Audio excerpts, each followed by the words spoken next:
Okay, a little bit more about sine and cosine functions for simple harmonic motion. So if you played with Desmos, hopefully you did, then you'll realize that a sine or cosine wave can be modified by these various coefficients that we can put in different places. If you put in a coefficient for d, that ends up shifting it up or down vertically. If you put in I'll put that right here. If you put in something for c, that ends up shifting it side to side, horizontally.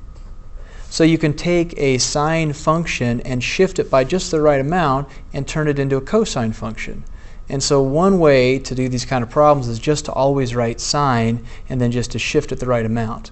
We're not going to worry about that for this class. We'll always write either sine or cosine, but that is a possibility. So what we're concerned with is just these two. The amplitude here is going to take this wave and change how high it is, its height, without changing anything else. And I'll write height there.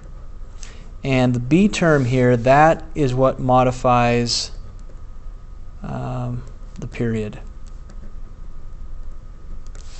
So that's going to take this, and I really can't draw it on top of itself, but it's going to either make it more squished or more stretched out that way. So really for our purposes, when we draw a position function, we'll usually write it more like this in function notation. And then we have a modifier, we'll call it b for now.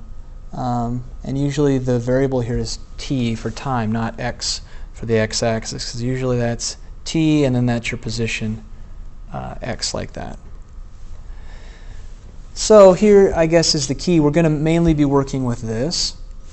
And what affects this guy right here? That's what we need to talk about. So maybe you've learned this in math class before. Maybe you kind of recognize it as you went through the Desmos, playing with that. But this modifier here is simply 2 pi times the period.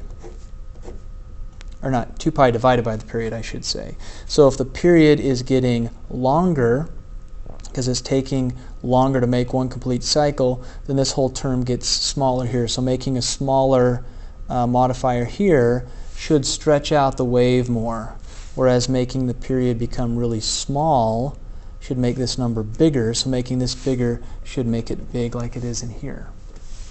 So we could say, if we wanted, that the function we're really after when we're writing the position functions is a sine 2 pi over period times by t for time. That's really kind of what we'll be looking at.